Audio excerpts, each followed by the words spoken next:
ஃப்ரெண்ட்வுட்ஸ் நேயர்களுக்கு வணக்கம். கூடிய விரைவில் செங்கோட்டையன் கனவு நிறைவேறப் போகுது. அதிமுகல ஒரு சில நாட்களில் ஒரு பெரிய பூகம்பம் வெடிக்கப் போகுது. தொண்டர்களுடைய கனவு எல்லாமே நிறைவேறப் போகுது இந்த காரியத்தின் மூலியமா. அதிமுகல சமீப காலமா கொஞ்சம் பிரிவினைகள், கொஞ்சம் சர்ச்சைகள் போய்கிட்டே இருக்கு. எப்போதான் இந்த பிரச்சனை தீரும் அப்படின்னு ஒவ்வொரு அடிமட்ட தொண்டனும் என்ன பண்றாங்க, காத்துக்கிட்டு இருக்காங்க. ஏன்னா இன்னைக்கு நீங்க அதிமுக அப்படின்ற ஒரு கட்சி எடுத்துக்கிட்டீங்கன்னா, எப்பேற்பட்ட ஒரு கட்சியா இருந்தது இன்னைக்கு இந்த நிலைமைக்கு போயிருச்சே அப்படின்னு ஒவ்வொருத்தரும் என்ன பண்றாங்க, ஃபீல் பண்ணிட்டு இருக்காங்க.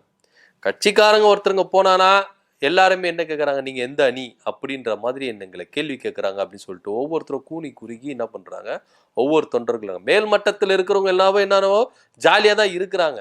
அவங்கவுங்க என்ன பண்ணுறாங்க, சம்பாரிச்சுக்கிட்டு அந்தந்த அணியில் இருந்துட்டு சம்பாரிச்சுட்டு எல்லாம் ஜாலியாக தான் இருக்கிறாங்க. ஆனால் அடிமட்ட தொண்டன், கொடி கற்ற ஒரு தொண்டன் என்ன பண்றா, வேதனையில ரொம்ப சிக்கி தவிச்சுட்டு இருக்கான். அதிமுக என்னைக்கு ஒண்ணு சேரும் அப்படின்னு அவங்களுடைய கனவு பெரிய கனவா இருக்கு. ஆனா இருந்தாலும் ஒவ்வொருத்தரும் அவங்கவுங்க தரப்பு நியாயத்தை பேசிக்கிட்டே இருக்கிறாங்க. இந்த பக்கம் சசிகலா அவங்க தரப்பு நியாயத்தை பேசுறாங்க, ஓபிஎஸ் அவங்க தரப்பு நியாயத்தை பேசுறாங்க, செங்கோட்டையன் அவங்களுடைய தரப்பு அவங்க நியாயத்தை பேசுறாங்க, எடப்பாடி பழனிசாமி தப்பாவே இருந்தாலும் நாங்க தான் கரெக்ட் அப்படின்னு அவங்க தரப்பு நியாயத்தை பேசுறாங்க. ஆனா இது எல்லாருமே ஒரு லைன்ல வருவாங்களா அப்படின்னு தான் எல்லாருமே யோசிச்சுட்டு இருக்காங்க. இதுல பாஜகவும் கொஞ்சம் இறங்கி கேம் விளையாடுறாங்க. ஏன்னா பாஜக என்ன நினைக்கிறாங்கன்னா, அதிமுக ஒன்றிணைஞ்சிட்டா நமக்கு அங்க வேலையே இல்லாம போயிடும், நமக்கு அங்க விளையாடுறதுக்கு வேலை இல்லை, நம்ம இவங்களை வச்சு குளிர்காய முடியாது அப்படின்னு பாஜக என்ன பண்றாங்க, இவங்களை சேரவே விடாம பிரிச்சு பிரிச்சு என்ன பண்றாங்க வச்சுட்டு இருக்காங்க.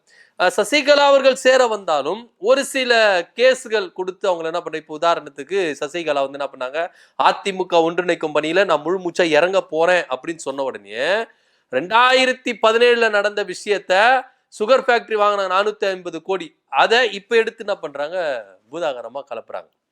ஸோ இது மாதிரி ஒவ்வொரு கேஸ் என்ன பண்றாங்க, ஸ்ட்ராங் படுத்திட்டு வராங்க. ஏன்னா பாஜக என்ன நினைச்சிட்டாங்கன்னா, இவங்களுடைய வழக்குகள் நம்ம கிட்ட இருக்கிறதுனால நம்ம சொல்றதெல்லாம் இவங்க கேட்பாங்க அப்படின்னு தான் எல்லாருமே நினைக்கிறாங்க. ஸோ இப்படி இருக்கும் பொழுது யாருமே ஒன்றிணைறதுக்கு ரொம்ப ஃபுல் ஃபோர்ஸ்டா வரமாட்டாங்க. அந்த ஒரு அச்சம் அதிமுக கிட்ட இருக்கு. பாஜக இதை பயன்படுத்திக்குது. பாஜக இவங்களை பிரிச்சு வச்சாதான் நம்ம உள்ள இறங்கி நல்லா என்ன பண்ண முடியும், கேம் விளையாட முடியும். இவங்க ஒன்று சேர்ந்துட்டா நம்ம ஒண்ணுமே இல்லாம போயிடுவோம் அப்படின்னு தான் பாஜக நினைவு. சிங்க மாடு கதை தான் இந்த கதையை. நம்ம சின்ன வயசுல இருந்தே கூட நம்ம என்ன பண்ணுவோம், படிச்சோம், நிறைய பேருக்கு தெரியும். ஒரு சிங்க வேட்டையாடும் போது 4 மாடு இருந்துச்சு, 4 மாடு ஒன்னா இருக்கும் பொழுது அந்த சிங்கத்தால ஒண்ணுமே பண்ண முடியல. இதுவே சிங்கம் போயிட்டு நான் தந்திரமா ஒவ்வொரு மாட்டுக்கிட்டையும் போயிட்டு நான் உங்களை சாப்பிட வரல அப்படின்னு சொல்லிட்டு தந்திரமா என்ன பண்ணுச்சு, 4 மாடையும் பிரிச்சிருச்சு. பிரிச்ச உடனே இந்த 4 மாடியும் வச்சு வச்சு செஞ்சது சிங்கம். அந்த மாதிரி ஒரு கதை தான் இன்னைக்கு பாஜக என்ன நினைக்குதுன்னா, ஒன்றிணைஞ்சிட்டா, அதிமுக ஒன்றிணைஞ்சிட்டா நமக்கு இங்க வேலை கிடையாது அப்படின்னு தான் அதிமுகவை பிரித்தாலும் சூழ்ச்சியில இவங்க என்ன பண்றாங்க, இறங்கி வேலை செஞ்சுட்டு இருக்காங்க. ஆனா இந்த தடவை அப்படி நடக்காது. அதாவது செப்டம்பர் 15ஆம் தேதி அண்ணனுடைய பிறந்தநாள். இந்த பிறந்தநாள் விழாவில் அதிமுகவுக்கு ஒரு நல்ல செய்தி, அதாவது எடப்பாடி பழனிசாமிக்கு இல்ல, பிரிஞ்சு கிடக்கிறவங்களுக்கு ஒரு நல்ல செய்தி வரும் அப்படின்னு தான் ஒரு தகவல் ஒன்று வந்திருக்கு. அதாவது சசிகலா எல்லாரையும் மீட் பண்ண போறாங்க அப்படின்னு ஒரு செய்தி வருது. அண்ணாவின் பிறந்த நாள்ல எங்களுக்கு எல்லாருக்கும் விடிவு காலம்பா. அதாவது சசிகலா, டிடிவி தினகரன், ஓபிஎஸ், செங்கோட்டையன் இவங்க எல்லாருமே சந்திச்சு பிரஸ் மீட் கொடுக்க போறாங்க அப்படின்ற ஒரு விஷயம் கூடிய விரைவில் நடக்க போகுது. அண்ணாவின் பிறந்த நாள்ல செப்டம்பர் 15ஆம் தேதி நடக்க போகுது அப்படின்ற ஒரு தகவல் தான் இன்னைக்கு அதிமுகல இருக்கிற ஒவ்வொரு தொண்டர்களுக்கும் பெருமூச்சு விடுறதுக்கு அப்பாடா ஒரு வழியா பிரச்சனை முடிஞ்சிருச்சு அப்படின்ற ரேஞ்சில் இப்ப என்ன பண்றாங்க, எல்லாருமே ரொம்ப குஷியில இருக்கிறாங்க. இவங்க எல்லாருமே ஒன்று சேருறதுனால எடப்பாடி பழனிசாமிக்கு என்ன ஆபத்து அப்படின்னா, ஆபத்து இருக்கு, இல்லாமலாம் கிடையாது. ஏன்னா இவங்க எல்லாரையும் ஒன்றிணைக்கிறது பாஜக இருந்து பின்னாடி இருந்து என்ன பண்றாங்க, அதிமுக உட்கட்சி வருதுன்னா தலையிட மாட்டோம் அப்படின்னு அவங்க சொல்லிட்டாங்க. ஸோ அப்போ இவங்க எல்லாரையும் ஒன்றிணைக்கிறது இவங்களுடைய வேலையா இருக்குது. இதை செங்கோட்டையன் முன்னெடுக்கிறார். செங்கோட்டையன் சசிகலா போய் சந்திக்க போகிறாரு. டிடிவி தினகரன், ஓபிஎஸ் இவங்க எல்லாரையும் சசிகலா சந்திக்க போறாங்க. இந்த பிரஸ் மீட்ல எல்லாருமே ஒன்னா இணைஞ்சு பிரஸ் மீட் கொடுக்கறதுக்கும் வாய்ப்பு இருக்கு அப்படின்ற ஒரு தகவலும் இங்க வைக்கிறாங்க. ஏன்னா சூழ்நிலை அப்படிதான் போயிட்டு இருக்கு. இப்படியே போயிட்டு இருந்தா என்னப்பா இதுக்கு ஒரு எண்டே கிடையாதா அப்படின்ற ரேஞ்சில தான் எல்லாருமே கதறி இருக்காங்க. இப்போ பிரிஞ்சு கிடக்கிற எல்லா அதிமுக தலைவர்கள் என்ன பண்ண உணர்ந்துட்டாங்க. ஒரு உணர்வு வந்துட்டாங்க. நம்மளுக்குள்ள இதுக்கு பிரச்சனை எல்லாத்தையும் கழிச்சு போட்டு கட்சி ஒழுங்கா இருக்கணும் அப்படின்றதுனால எல்லாருமே இப்ப இங்க ஒண்ணு சேர்றதுக்கு வந்துட்டாங்க. அது யார் தலைமையில ஒண்ணு சேர்றாங்க அப்படின்றதுனா அது அப்பாற்பட்ட விஷயம். இப்ப சசிகலாவிற்கு என்ன பிரச்சனை அப்படின்னா, சசிகலா அவர்கள் கட்சியில வந்து என்ன பண்ணலாம் இருந்துக்கலாம். ஆனா அவங்க ஆட்சியாளர் வர முடியாது. ஏன்னா சிறைச்சாலைக்கு போனதுனால அவங்க வந்து குறிப்பிட்ட வருடங்களுக்கு அவங்களால வந்து என்ன பண்ணுவது தேர்தலில் நிற்க முடியாது. ஆனா கட்சி பணிகள்ல அவங்க என்ன பண்ணலாம் ஈடுபட்டுக்கலாம். ஸோ அதனால யார் தலைமையில ஒன்றிணைகிறது அப்படின்னு ஒரு பேச்சுகள் இருக்கு. அது அவங்களுக்குள்ள அப்புறமேட்டு பேசி தீர்த்துப்பாங்க. ஆனா இங்க ஒன்றிணையணும் அப்படின்ற ஒரே நேர்கோட்டுக்கு வந்துட்டாங்க. இப்ப சசிகலா அவர்களும் அதே கருத்தை தான் முன்வைக்கிறாங்க. ஓபிஎஸும் அதே கதை தான் முன்வைக்கிறாங்க. செங்கோட்டையனும் அதே விஷயத்தை தான் முன்வைக்கிறார். எல்லாரும் ஒன்றிணையணும். இதுல எடப்பாடி பழனிசாமி மட்டும் என்ன பண்றாரு, ஒன்றிணைய மாட்டாரு. இவங்க ஒன்றிணைந்துட்டா அதிமுகவில் இருக்கிற தொண்டர்கள் எல்லாருமே ஆட்டோமேட்டிக்கா அந்த பக்கம் போயிடுவாங்க. இப்போ எடப்பாடி பழனிசாமி தனிமையா நிக்கணும். இத எடப்பாடி பழனிசாமி ரொம்ப தந்திரமா ரொம்ப மும்முரமா இவங்களை எல்லாரையும் ஒன்றிணைக்க கூடாது அப்படின்னு பாஜகவின் உதவிய இவர் நாடி இருக்கிறார். ஏன்னா இவங்க எல்லாருமே ஒண்ணு சேர்ந்துட்டா எடப்பாடி பழனிசாமிக்கு ரொம்ப வீக் ஆயிடுவார். ஏன்னா இப்பவும் எடப்பாடி பழனிசாமி கிட்ட இருக்கிற ஒரு சில மாவட்ட செயலாளர்கள், இரண்டாம் கட்ட தலைவர்கள், சீனியர்கள் எல்லாமே சசிகலாவின் ஸ்லீப்பர் செல்லா தான் இருக்கிறாங்க. ஒருவேளை இவங்க எல்லாம் ஒன்றிணைந்து ஒரு பெரிய சக்தி ஆயிட்டா ஆட்டோமேட்டிக்கா இங்க இருக்கிறவங்க எல்லாருமே அங்க போயிருவாங்க. அப்ப எடப்பாடி பழனிசாமி மட்டும் தனியா நிக்கணும். சோ இந்த விவகாரத்தை எல்லாத்தையும் எடப்பாடி பழனிசாமி யோசிச்சா இவங்களை யாரையுமே ஒன்றிணைய கூடாது அப்படின்னு காயில நகர்த்துறாரு. ஆனா செங்கோட்டையன் டெல்லியில போயிட்டு அமித்ஷாவை சந்திச்சுட்டு வந்துட்ட பிறகு கொடுத்த பிரஸ் மீட்டு அவ்வளவு கான்பிடண்டா இருக்குது. நான் அதிமுக ஒன்றிணைக்கிற முயற்சியில முழு மூச்சா இறங்க போறேன். அது யார் தடுத்தாலும் சரி, யார் தடுக்கலனாலும் சரி, முழு மூச்சா இறங்க போறேன் அப்படின்ற ஒரு ஸ்டேட்மெண்ட்டை அழுத்தம் திருத்தமா கொடுத்திருக்கிறார். ஸோ இப்படியா இருக்கும் பொழுது எடப்பாடி பழனிசாமி என்னதான் மூவ் பண்ணாலும் இந்த அதிமுக ஒன்றிணைக்கிறத யாரால தடுக்க முடியாது. அதிமுகல இருக்கிற எடப்பாடி பழனிசாமி என்ன நினைக்கிறார்னா, இவங்களை எல்லாரையும் ஒன்றிணைக்கிறது பிரச்சனையே கிடையாது. உள்ள வந்துட்டா என் கதி என்ன ஆகுறது, நான் என்ன ஆகுறது, எனக்கு பதவி முக்கியம். அதனால இதை ஒத்துக்கிறதுக்கு நான் வரமாட்டேன். கட்சி எப்படி குட்டிச்சவரானாலும் போட்டோம், எனக்கு அதை பத்தி கவலையாது, எனக்கு பதவி முக்கியம் அப்படின்னு தான் எடப்பாடி பழனிசாமி நினைக்கிறார். ஆனா இங்க இருக்கிறவங்க என்னன்னா, எது வரைக்கும் நம்ம தோத்துக்கிட்டே இருப்போம், இப்படியே தோத்துக்கிட்டே இருந்தா இந்த தொண்டர்களுடைய மனநிலைமை என்னவா போகும்?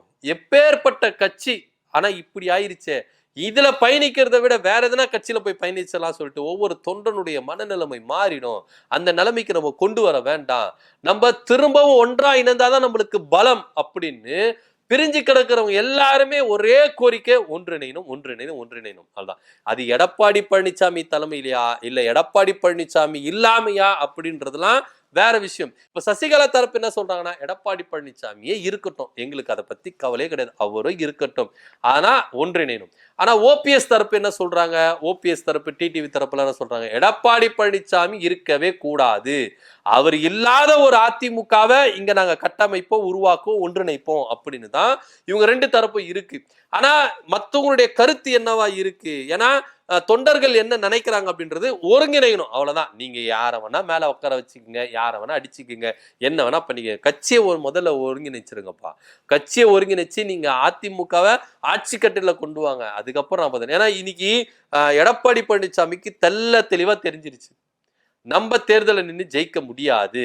ஒருவேளை பாஜக வட மாநிலங்கள்ல எப்படியெல்லாம் வாக்கு திருட்டுல யூஸ் பண்ணி அங்க ஆட்சி புரிஞ்சாங்களோ அது மாதிரி தமிழ்நாட்டுல பண்ணி அதிமுகவை ஆட்சிக்கு கொண்டு வரலாம். ஆனா அந்த ஜித்து வேலை இங்க நடக்காது. ஏன்னா தமிழ்நாட்டுல எல்லா விவரம் தெரிஞ்சவங்க, படிச்சவங்க, கட்சிக்காரங்க வந்து ஒவ்வொருத்தரும் எலெக்ஷன் முடிஞ்சிட்ட பிறகு அந்த வாக்குச்சாவடி பெட்டியை வச்சிருக்கிற ஒவ்வொரு பூத்துகளும் விளக்கெண்ணை விட்டு பார்ப்பாங்க. அது எல்லாமே நம்மளுக்கு தெரியும். இப்படியா இருக்கும் பொழுது அந்த ஜித்து வேலைலாம் இங்க நடக்காது அப்படின்றது தான் எல்லாருக்குமே ஒரு தெரிஞ்ச விஷயம்.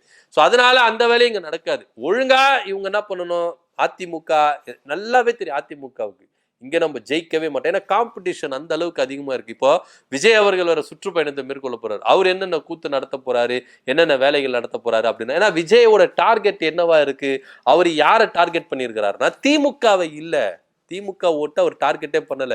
அவர் டார்கெட் பண்றது எல்லாமே அதிமுக வாக்குகளை அவரு அறுவடை பண்ணணும். அதுதான் ஒரு டார்கெட். அதனால தான் அண்ணாவையும் எம்ஜிஆரையும் அவர் என்ன பண்றாரு, தூக்கி பிடிக்கிறாரு. எம்ஜிஆரை போல தாண்டா அப்படின்னு அவர் என்ன பண்றாரு, ஒரு மாய பிம்பத்தை உருவாக்குறாரு. இந்த 2ஆம் மாநில மாநாட்டுல கூட எம்ஜிஆரையும் அண்ணாவையும் முன்னிறுத்தி தான் அவர் பேசினாரே. சோ அதிமுக கட்சி எப்படி சீரழிஞ்சிருக்கு, அதிமுக கட்சி எப்படி தோய்ந்து கிடக்குது. சோ அப்போ எப்படி சொல்றது, ஒரு பலவீனமான ஒரு மிருகத்தை போய் அடிக்கிறது தான் விஜயோடைய வேலையா இருக்கு. பலம் வாய்ந்த ஒரு மிருகத்துக்கு கூட போய் சண்டை போறது விஜய்க்கு அழகே இல்லை. அது பலன் குன்றி இருக்குது, பலன் இல்லாம இருக்குது. அந்த மிருகத்தை போய் வேட்டையாடுறது தான் விஜயோட வேலையா இருக்கு. அதனால தான் அதிமுக ஒரு ஃபோக்கஸ் பண்ணி வச்சிருக்காரு.